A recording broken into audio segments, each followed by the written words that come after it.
Hello everyone, welcome back to our YouTube channel. I hope you are enjoying the videos.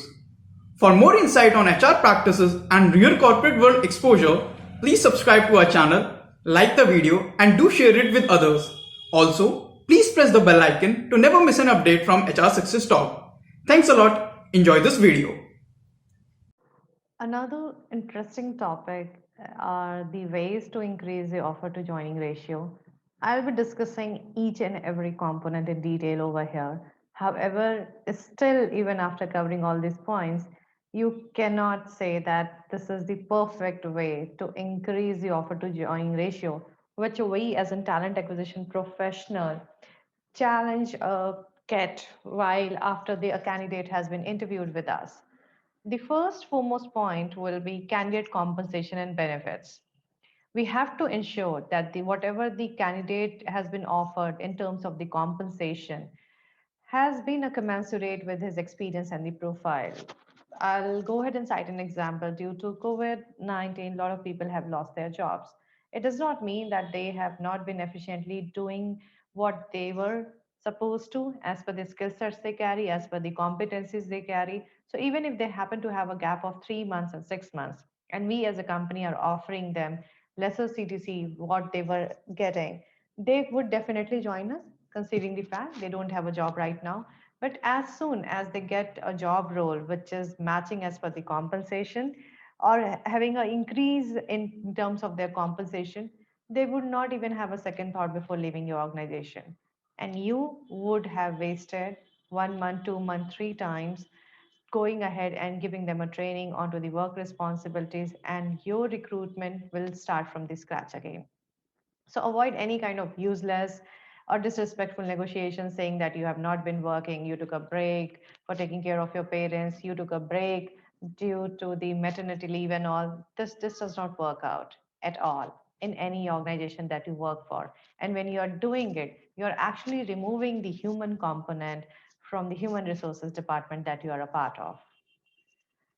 Skimping pennies is also not advisable. Someone rightly quoted, when you pay peanuts, you get monkeys. So you won't be getting the people who are competent enough to take care of the roles that you are looking forward to hire for. Negotiating to the last cent is a bad idea because what happens, they understand that the company does not have a budget to hire them. Okay. And that's why, as a talent acquisition professional, you are moving ahead with the negotiation to the last possible cent. You have to judge candidates appropriately before you make them an offer, and then offer an increment if they are unhappy with the initial numbers based on their replies. If someone is not happy and they are clearly stating, I am not okay with the compensation being offered, talk to your hiring team and see if there is a feasibility to map the salaries they are expecting. If not, then there's not even looking forward to consider that this person is going to join your organization, because all the expenses, all the things that this person has to manage will be the source of income from your organization paying the salary. So if that is not matching as per the expenses, if that is not matching as per the expectations he or she happen to have, why would they join your organization? Second point that we'll be talking about will be a clear job description. At times, what happened that the hiring manager does not have a clarity of the role that he or she is looking forward to add on into their team. Or maybe the existing person who has been doing that job role, they wanted to add something into it. Until and unless this is not at the clarity picture and you have published it, sometimes people may even turn down an offer because that they don't have the clarity about their careers and the company culture from the outset. That is from the first communication that you are doing, it has to be really crisp and clear, whether it's the salary or the JD. And there's nothing to exaggerate into it. If you're saying your company culture is one of the best, however your managers are the one who micromanage each and every minute of the employees while they are working on to their teams, this will be an exaggeration. So don't create such kind of pictures. Ultimately, the person who is going to get onboarded or who is going to go ahead and join your organization will get to know the real picture, maybe from his friends, maybe from someone who has worked in the past in that company or the team or the existing employees. So social media cannot be hidden anything. Companies with the great onboarding programs often let candidates get in touch with their reporting managers or assign them buddies. So such interventions does really help in person making up their mind whether they should go ahead and join your organization or not. Such steps ensure that the candidates have access to the people they would be working with. This eventually helps them getting a better idea about the culture and what their job really entails. So before you make up your mind that you have to add certain more additions or you have to remove certain more responsibilities from the job description, you have to take a consent from the person making any such decisions, whether he or she is comfortable with that or not.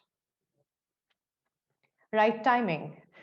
So, once your department has made across a decision that they are looking forward to, go ahead and onboard a person. However, once your talent acquisition teams reaches out to the person, you get to know he has accepted another offer. So, what have you done wrong here? It's all about the timings. You happens to be the first person to connect with them for the interview process. However, your interview process was such lengthy, such time consuming that the person was interviewing at other places and have accepted another offer. So this is more than the compensation and the job clarity is about doing the things at the right time as well. Offering a position too quickly and being pushy can put off a candidate. So if your interview has been finished in next half an hour and then you are expecting the candidate to immediately say yes to your offer, he might think that this is being way pushy. There could be something wrong with this organization, there could be something wrong with the team.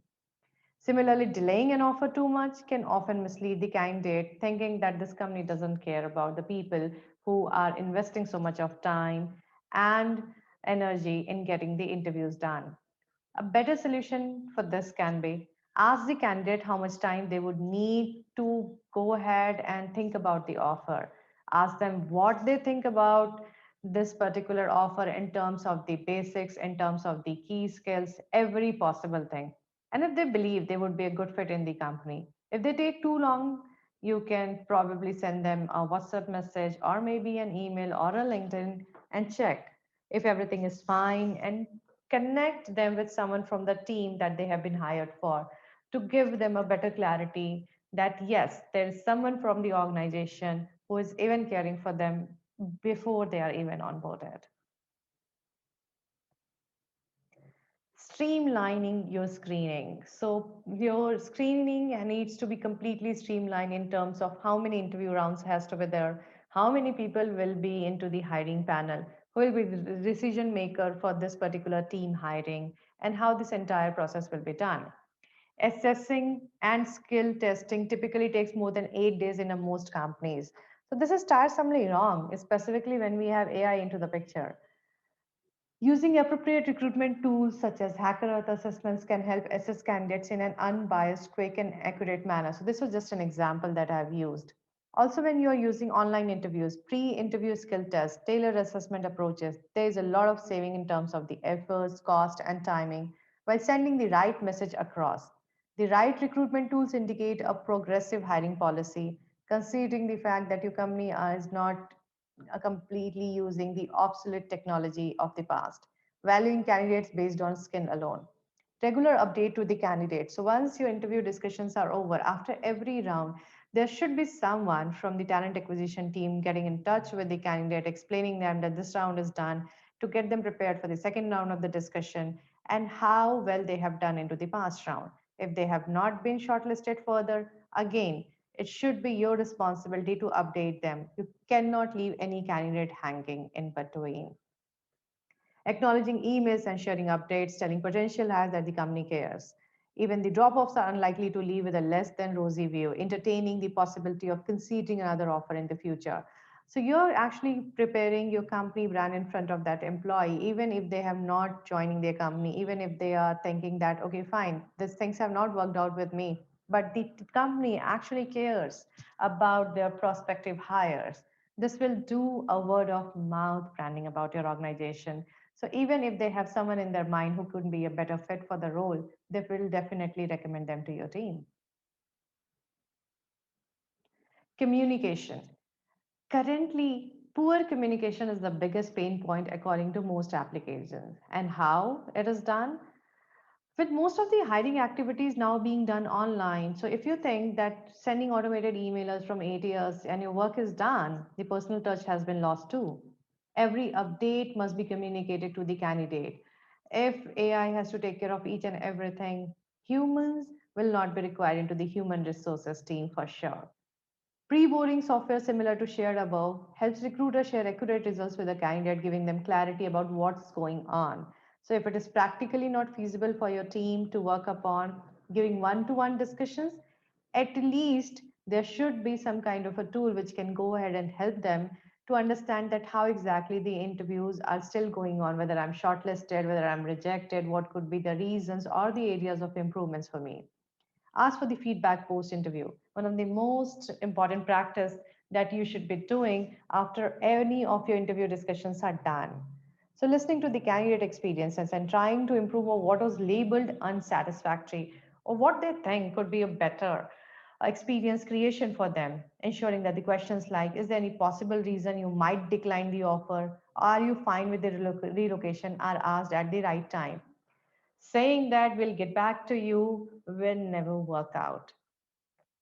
If feasible, and even if they're not shortlisted, you can definitely go ahead and recommend them to the other organizations, share them the connection or the contact details of the people into the HR fraternity who can help them out in finding a right job.